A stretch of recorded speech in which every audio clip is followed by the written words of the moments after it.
Okay, una sa lahat po ay babatiin lang muna natin ang ating dating Pangulong Ferdinand Edralin Marcos sa kanyang ika-107 kaarawan. Ayan, the best president ever. Okay, alam niyo po ba mga kababayan, habang nagse-celebrate ang buong bansa, ika nga, eh, siyempre naman, sino ba naman ang hindi makakaalala kay Apo Lakay, hindi po ba? Kaarawan po ni Apo Lakay, pero ang kanyang junior nagtatrabaho. Yan. Siya ay isang Ilocano, siyempre, nandun siya ngayon. Nandun ngayon si Junior, ang ating presidente, kung saan ay mamimigay po siya ng tulong. Ito yung ginagawa niya na kung saan iniikot niya ang buong bansa para mamigay, mamahagi personal ng kanyang tulong. Okay, panoorin po natin ang nangyari po dito sa may Batak City, Ilocos Norte.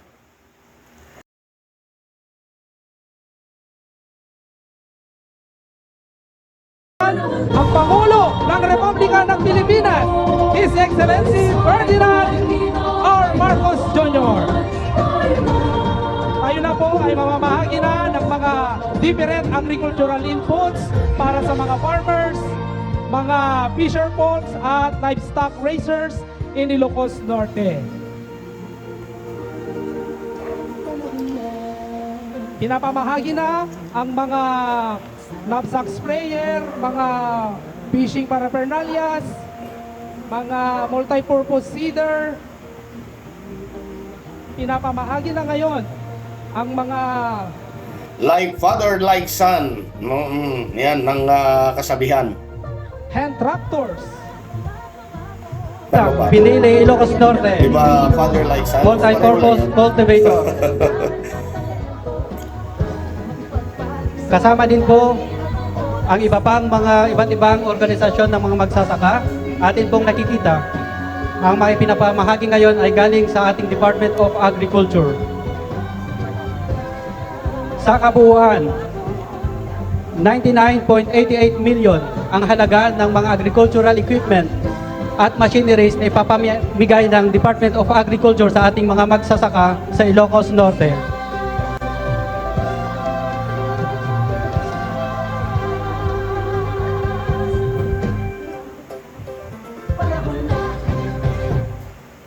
Ngayon po ay pinapamahagi ang mga pump at engines sa iba't ibang mga farmer organizations.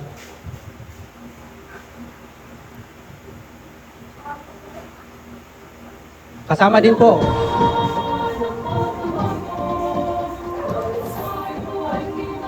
ang mga traktura na ipapamigay din sa iba't ibang asosasyon ng mga farmers sa Ilocos Norte.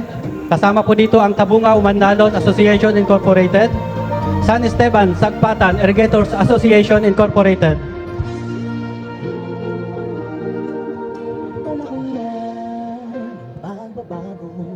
Nasa bahagi po tayo na masasaksihan ang may pinapamigay ng mga binhi para sa mga sibuyas.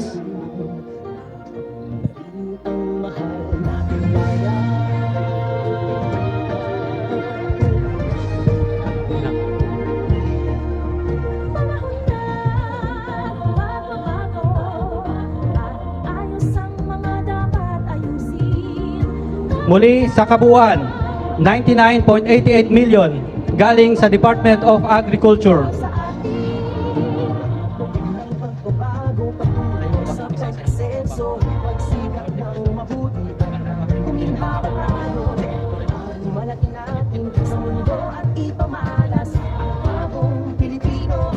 Andito naman po galing sa provincial government ng Ilocos Norte, mga starter feeds para sa mga chicken, mga traktura din at iba pang mga equipment para sa mga magsasaka ng Ilocos Norte.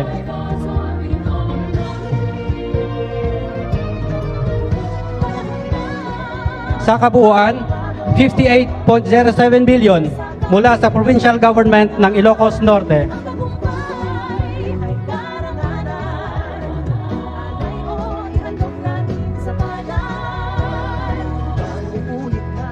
Kasama po ng ating Pangulo na namamahagi ng iba't ibang mga agricultural machineries, equipment at fishing paraphernalia ang Department of Agriculture Regional Director at ang Gobernador ng Ilocos Norte.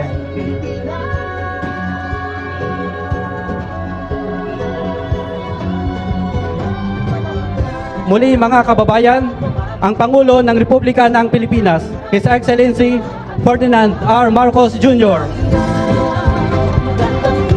It's my distinct honor and pleasure, ladies and gentlemen, to introduce to you the President of the Republic of the Philippines, His Excellency Ferdinand R. Marcos Jr.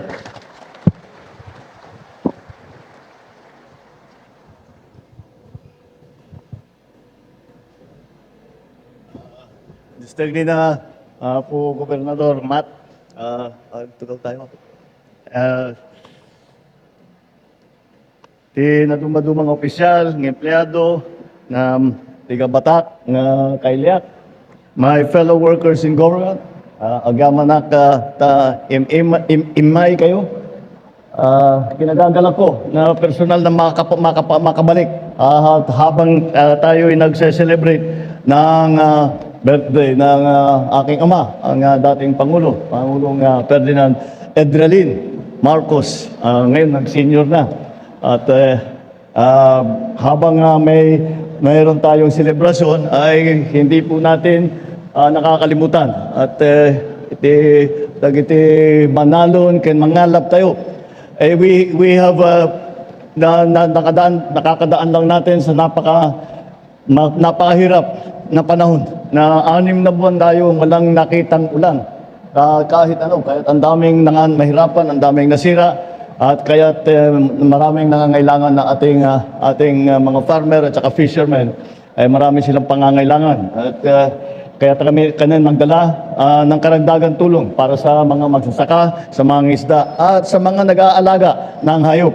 Layunin ng mga kagamitan at input na ito, maging mas mataas ang inyong produksyon at matulungan na makabangon tayo mula sa epekto ng nagdadaang kalamidad. Kabilang po sa aming ipapamahagi ngayong araw, mga seed, mga traktor, fertilizer, fishery paraphernalia, fuel subsidy, and solar-powered irrigation system. Alam niyo po, ito yung mga ating ginagawa ngayon, yung solar-powered. Mabuti na ngayon at may solar-powered irrigation system na. Hindi na kailangan magbigay ng subsidy, ng tulong para sa gasolina, sa crudo, dahil, at hindi na kailangan i-maintain yung motor dahil kumukuha tayo ng kuryente galing sa araw at kahit saan pwedeng ilagay. Hindi mo nang pwede pang ilipat kung kailangan ilipat para sa ating irigasyon, para sa patubig natin. At yan at alam naman natin yan ang pinaka-importante.